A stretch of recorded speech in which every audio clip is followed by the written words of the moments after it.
En el día de hoy, en el ambiente cristiano evangélico, entre las muchas doctrinas equivocadas que han sido introducidas en la Iglesia, tenemos por ejemplo la doctrina sentimental del amor de Dios, basada en Juan 3:16, una doctrina errada que dice frases como Dios te ama, o su variable Dios te ama y tiene un plan maravilloso para tu vida, o peor aún, la frase errada Dios odia al pecado pero ama al pecador.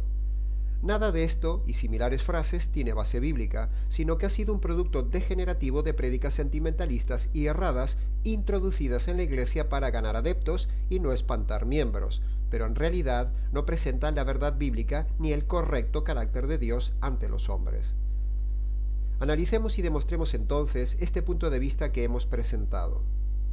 Juan 3:16 es el versículo más famoso de la Biblia y el más popular utilizado para evangelizar, pero aunque parezca mentira, cuando analicemos el texto, veremos que las cosas cambian totalmente respecto de cómo han sido enseñadas.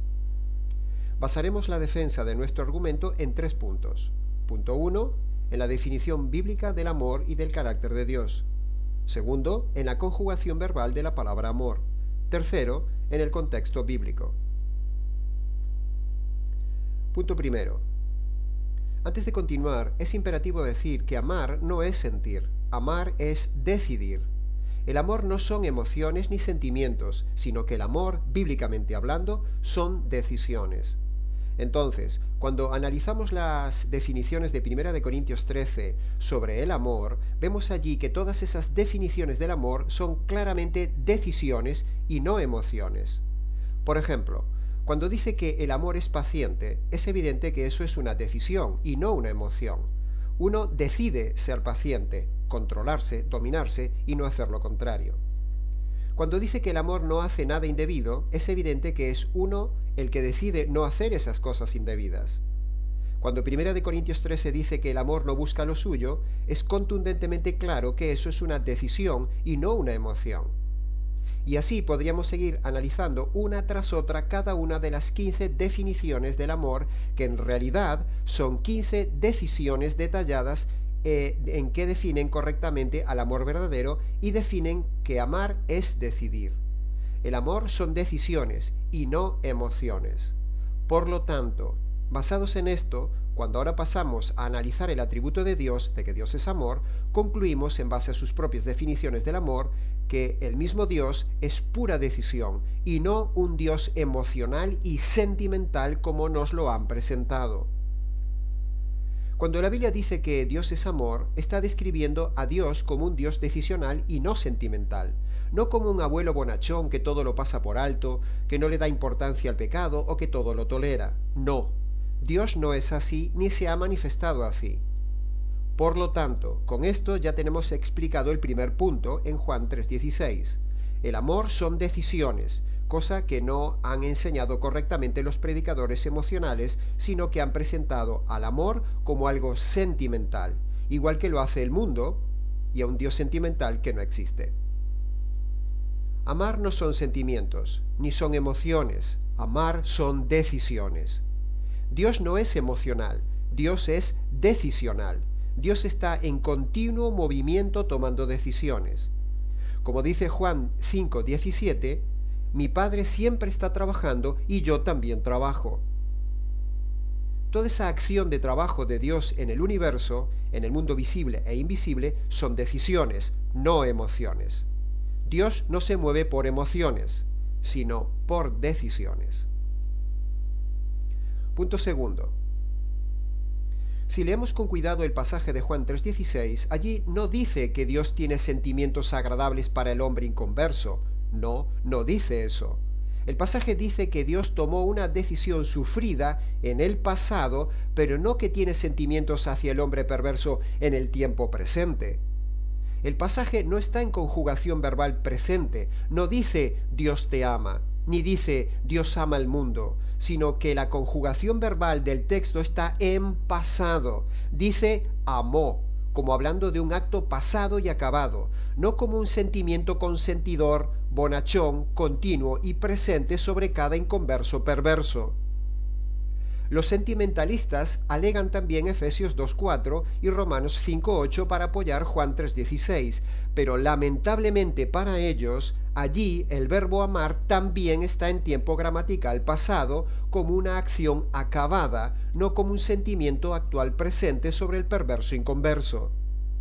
Efesios 2:4 dice, por su gran amor con que nos amó. Parafraseando sería, por la gran decisión que tomó. Romanos 5:8 dice, Dios mostró, tiempo pasado concluido, su amor, su decisión, con nosotros en que siendo aún pecadores, o sea enemigos, Cristo murió, en el mismo tiempo verbal pasado pretérito indefinido, por nosotros. Parafraseando sería, Dios mostró su decisión de salvarnos, amor, a pesar de ser pecadores, o sea enemigos, muriendo Cristo por nosotros. Esa fue su decisión. Por lo tanto, esto cambia las cosas, porque el tiempo gramatical del verbo amar es determinante para cambiar la idea falsa que nos han enseñado. Sin entrar en pesadas descripciones gramaticales, diremos que el verbo amó está en pretérito indefinido. Repetimos que gramaticalmente es una acción concreta, concluida, pasada y acabada. Eso se puede comprobar en cualquier libro de gramática. Por lo tanto, el texto no está diciendo que Dios te ama en el tiempo presente, como si tuviera un montón de sentimientos de abuelo tierno a pesar de tus muchos delitos y pecados, como si Dios tuviera sentimientos de un Papá Noel consentidor y bonachón. No. Si unimos los dos puntos que hemos visto en Juan 3:16, de que amar es decidir y que el verbo está en pasado, concluimos entonces que amó significa que Dios decidió algo en el pasado, algo que hizo, que está acabado y terminado, pero que no implica que Dios tenga sentimientos emocionales presentes de bondad hacia el hombre pecador en el día de hoy. Punto 3. Preguntamos, ¿cuántos pasajes del amor de Dios hay en la Escritura en comparación con la enorme cantidad de pasajes de la ira y la justicia de Dios? Muy pocos. En cambio, vemos muchos más a lo largo de toda la Biblia, desde Génesis hasta Apocalipsis, que hablan de la ira de Dios, la justicia de Dios y el juicio latente, patente y venidero de un Dios terrible contra el pecador. La ira de Dios está contra los que hacen mal. Salmo 34. El rostro del Señor está contra aquellos que hacen el mal. Primera de Pedro 3. Porque la ira de Dios se revela desde el cielo contra toda impiedad e injusticia de los hombres. Romanos 1. Abominación son a Dios los perversos de corazón. Proverbios 11. La ira de Dios está sobre el perverso pecador. Juan 3:36. Horrenda cosa es caer en las manos del Dios vivo. Hebreos 10. Una horrenda expectación de juicio y de hervor del fuego que ha de devorar a los enemigos de Dios, también dice en Hebreos. Si Dios es amor sentimental, como dicen los predicadores sentimentalistas, entonces, ¿por qué no amó también a los ángeles rebeldes, tan rebeldes como el hombre?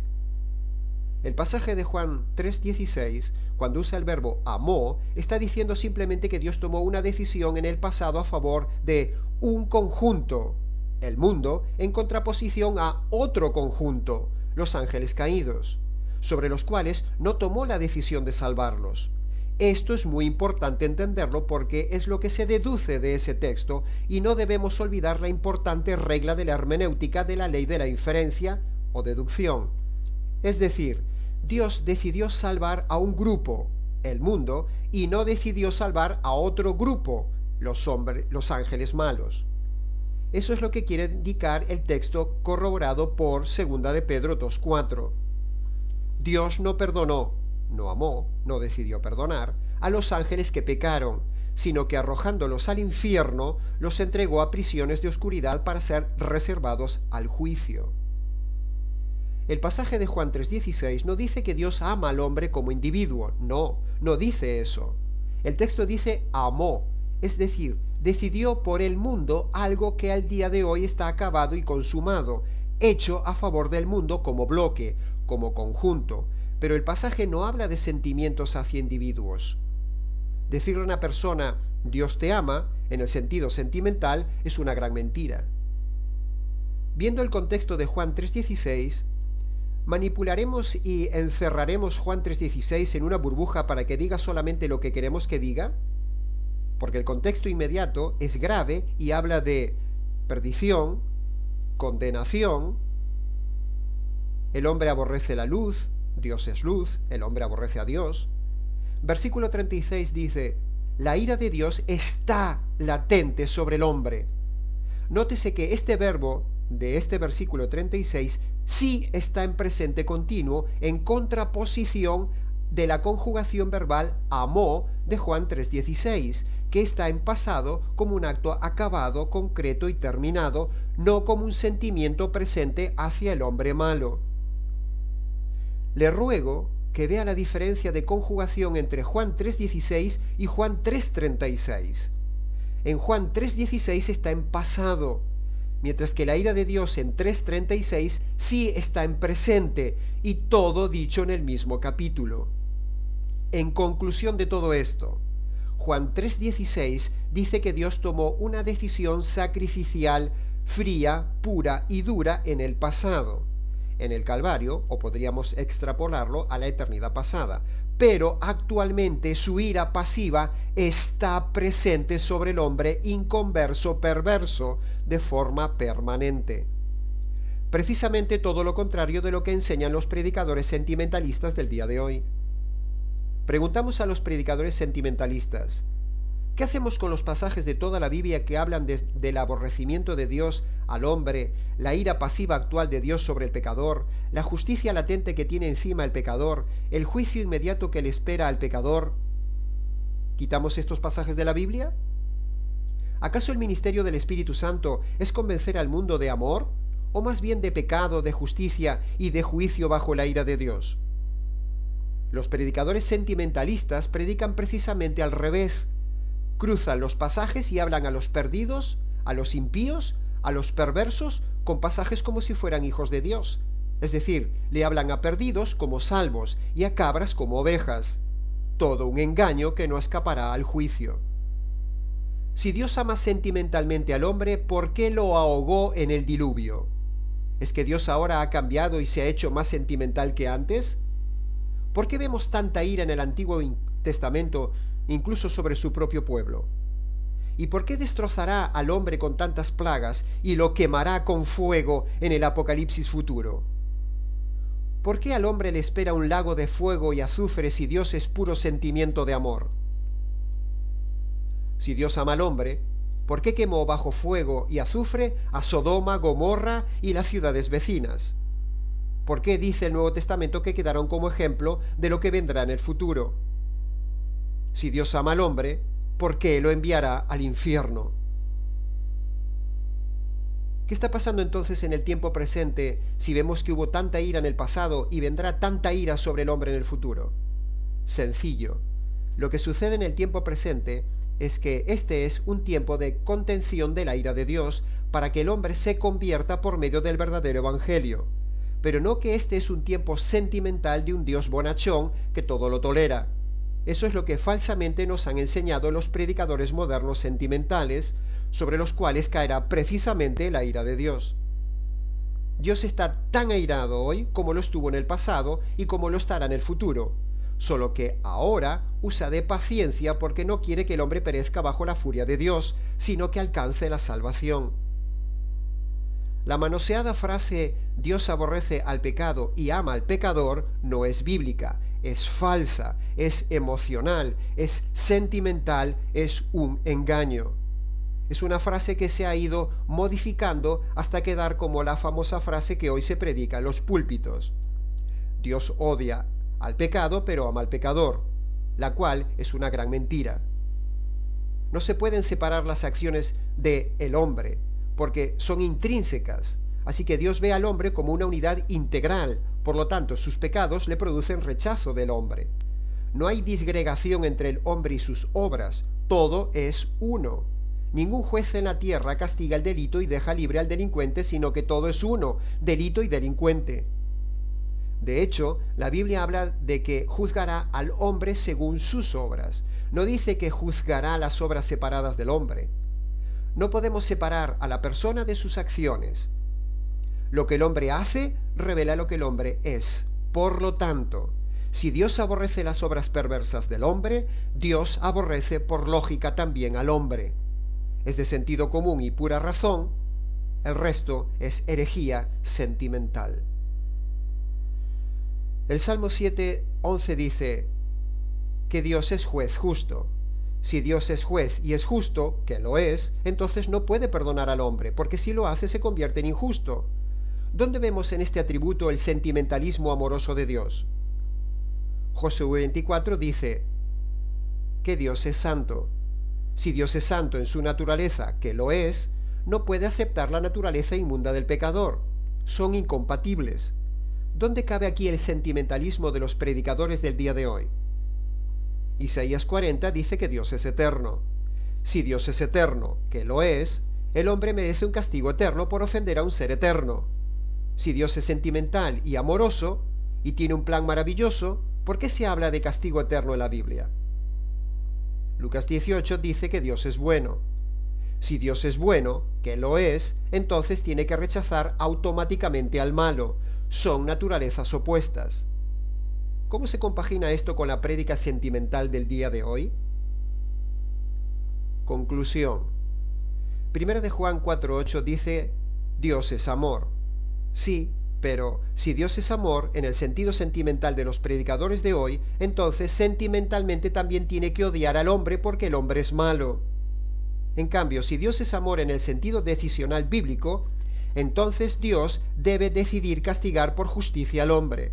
Por lo tanto, por cualquiera de estas dos vertientes, el hombre no tiene escape ante Dios. Dios aborrece al hombre no convertido. ¿Cómo refutan esto los sentimentalistas? No negamos el amor de Dios, solo negamos el concepto equivocado, sentimentalista y emocional de los predicadores de hoy con un amor bíblico mal enseñado. Creemos y alabamos la gran decisión, amor, sacrificial de Dios a favor nuestro, pero también creemos firmemente que Dios aborrece al pecado y también aborrece al pecador. Preguntarán, entonces, ¿cómo se armoniza el amor de Dios con la realidad bíblica de que Dios aborrece al pecador? Sencillo. A pesar de los sentimientos de rechazo que el hombre produce en Dios por causa de los pecados, Dios igualmente decide diseñar un plan sufrido para salvar al hombre.